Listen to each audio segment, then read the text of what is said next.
Bienvenue dans cette cinquième édition. Nous avons gardé tous les fondamentaux concernant l'actualité, l'évolution du contexte. Et il est clair qu'on commence à lire une certaine lassitude face à un sujet qui tourne en boucle depuis 6 semaines et sur lequel on n'apprend pas grand-chose.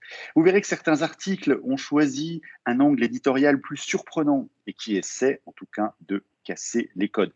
Et notamment un sujet qui nous a particulièrement marqué chez Dentsu Consulting. Et oui, ce sujet, c'est et si la crise nous révélait que le sujet de l'égalité entre les hommes et les femmes était loin d'être acquis pour le monde de demain. En fait, on a choisi ce thème cette semaine parce que pour nous, le sujet de l'égalité et de la mixité est essentiel pour réussir le monde de demain. Avant cette crise sanitaire, on pouvait vraisemblablement et raisonnablement penser que la condition des femmes avait progressé suite à des années de travaux et d'engagement. Mais voilà, force est de constater que non. On peut même se demander si les femmes ne seraient pas les grandes perdantes de cette crise.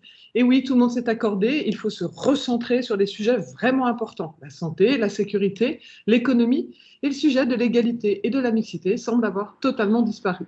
Au mieux parle-t-on des femmes comme des victimes collatérales. Certes, la défense et la cause des violences faites aux femmes est majeure, indispensable, urgent, mais doit-on résumer les femmes à un statut de victime ? Avez-vous entendu parler durant le confinement d'indicateurs pour s'assurer que les congés pour faire les devoirs, pour s'occuper des enfants étaient bien répartis entre les hommes et les femmes? Avez-vous entendu parler des mesures pour s'assurer que les femmes ne vont pas devoir rester à la maison pour s'occuper des enfants avec la reprise des activités? Avez-vous entendu parler de mesures pour sécuriser le fait que les femmes ne seront pas davantage placées en chômage partiel? Nous n'en avons pas du tout entendu parler.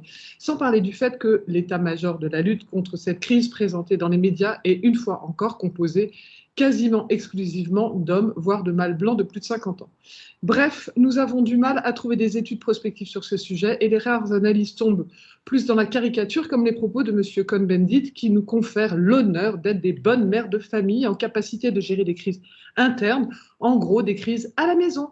Bref, vous l'avez compris, nous avons été interpellés par la disparition du sujet de la place des femmes et de l'égalité quand on parle de sujets sérieux. Chère Alexandra, je te laisse compléter ce tableau.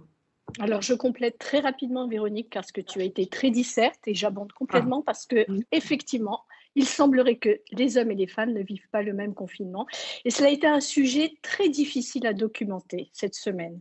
Donc, c'est un sujet, comme tu l'as évoqué, un sujet fantôme, mais pour autant un sujet grave, puisqu'il marque un recul. Alors, nous saluerons ici le travail en cours du Haut Conseil à l'égalité, qui s'en est saisi et qui prépare une vigilance égalité sur les rôles sociaux des sexes, car le confinement révèle clairement les différences, les inégalités. Alors, laboratoire conjugal, laboratoire médiatique, laboratoire sanitaire, les femmes sont partout, mais pas au premier rang. Alors, encore plus résilientes, les femmes demain, bon, Netflix nous propose un exemple de cette résilience avec une série très sympathique que tu nous as recommandée, Véronique, et que j'ai vue hier soir. C'est léger, c'est monté de façon très moderne. Et pour parler d'autre chose que du coronavirus, on vous recommande d'y aller. On vous souhaite une très bonne lecture et comme d'habitude, n'hésitez pas à revenir vers nous avec vos suggestions, vos questions et nous vous donnons rendez-vous la semaine prochaine.